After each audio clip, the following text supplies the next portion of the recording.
We do want to get straight to the news, though, first here. Right now, voters are hitting the polls in a high-stakes presidential race that is proving to be something of a proxy war between Donald Trump and Barack Obama. President Trump has voiced support for the far-right candidate who's hoping to be the next president of France, Marine Le Pen. She's anti-immigrant, critical of Islam, and wants to take France out of the European Union. Now, former President Obama has given a rare formal endorsement for Le Pen's rival, Emmanuel Macron, a pro-immigration, pro-EU centrist. As voters hit the polls this morning, no one really knows what the impact will be of a major hack of the Macron campaign, which some are already pinning on the Russians, really in an eerie echo of the 2016 U.S. presidential race. Indeed. Meanwhile, back here at home, America's divisions on stark display as Republicans who voted for that bill to repeal and replace Obamacare face anger at town halls this weekend. We'll have a full report on that, and George is standing by with analysis. But we start here with ABC's Terry Moran, who's covering the voting in France. Terry.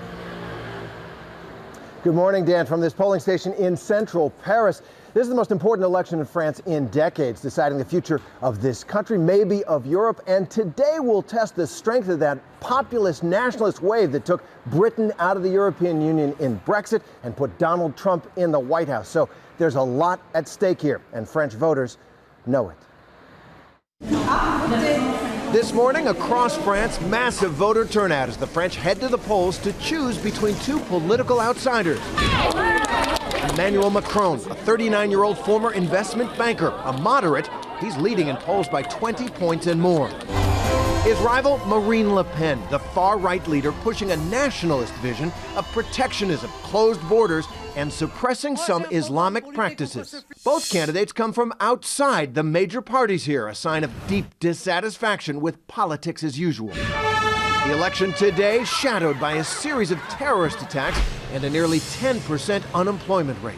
Bitter debates and protests have marked the race, and at the 11th hour, a dramatic disruption. Macron's campaign, like Hillary Clinton's, was the target of a massive computer hack.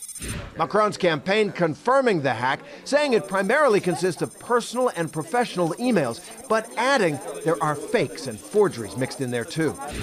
But voters we spoke with say the sabotage efforts won't impact their vote. For me, it doesn't change a single thing into the kind of choice we have to make today. If we lose the euro, why, we're back to where we were ever so many years ago.